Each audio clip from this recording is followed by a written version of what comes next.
Salut à tous, j'espère que vous vous portez bien aujourd'hui. Présentation du 6e World de CrossFit Orgeval avec un chipper façon 20.5, c'est-à-dire que vous allez vous répartir les reps des exercices comme vous voulez. On va avoir 146 modèles lift and pull inspirés par Evan, 120 thrusters, 100 toes to bar modifiés, une version scale avec 120, 100 et 80. Encore une fois, vous faites ce que vous voulez sur la répartition des exercices et des séries tant que vous arrivez au total de reps.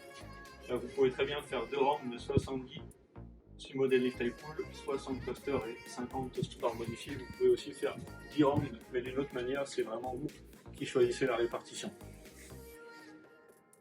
Bon courage à tous, et désolé pour ceux qui ont fait les abdos hier avec Nat. Ça va piquer un petit peu sur les toes to bar. Premier mouvement, le thruster. Vous allez effectuer le thruster avec le matériel que vous avez à disposition chez vous, halter, kettlebell, bouteille d'eau. Moi j'ai pris encore une fois un sac de sport. Donc le mouvement du thruster, je vais le montrer. On va décortiquer la mécanique ensuite. Il s'agit d'un squat avec une propulsion au-dessus de la tête. Donc sur le mouvement, important, respecter les standards du squat, descendre en dessous des 90 degrés, et sur la propulsion de bien exploser avec les hanches et de verrouiller coudes et épaules quand je termine mon extension. Essayez d'être très explosif sur l'extension de hanches pour gagner en efficacité. Deuxième mouvement, le sumo deadlift and pull. Au niveau du matériel, j'ai pris un manche à balai et un sac à dos, mais si vous avez une autre idée, vous pouvez prendre autre chose. Au niveau de l'écartement des mains, vous allez prendre une position plus serrée que les épaules. Au niveau des pieds, vous allez prendre plus large que les hanches. Moi, je vais prendre à peu près 1 mètre. Je vais vous montrer le mouvement de face et de profil.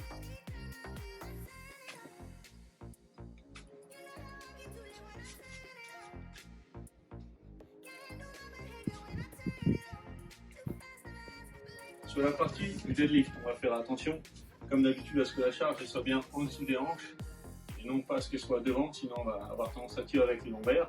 Il faut garder la tension fessier et ischio-jambier sur la chaîne postérieure et encore une fois, ne pas sentir le bas du dos. Sur la partie du tirage, on va ramener le manche jusqu'au menton en essayant d'avoir les coudes plus haut que les épaules. Si vous avez une douleur articulaire à l'épaule, on ne fera pas le shrug, on fera juste le deadlift. Troisième mouvement, il s'agit d'une variante du toes to bar avec les moyens du bord. Il faudra se mettre au niveau de l'encadrement d'une porte, s'asseoir un petit peu en retrait de l'encadrement. Moi j'ai mis un mat pour que ce soit plus confortable.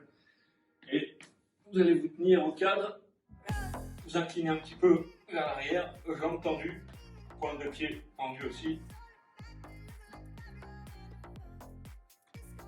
Et relevez les jambes. Et moi, je prends un repère au niveau de l'amplitude pour valider mes reps. Je me suis basé sur ce meuble, sur cette barre du meuble, pour que je puisse justement valider mes reps et que ce ne soit pas un mouvement qui se dégrade au fur et à mesure des tours.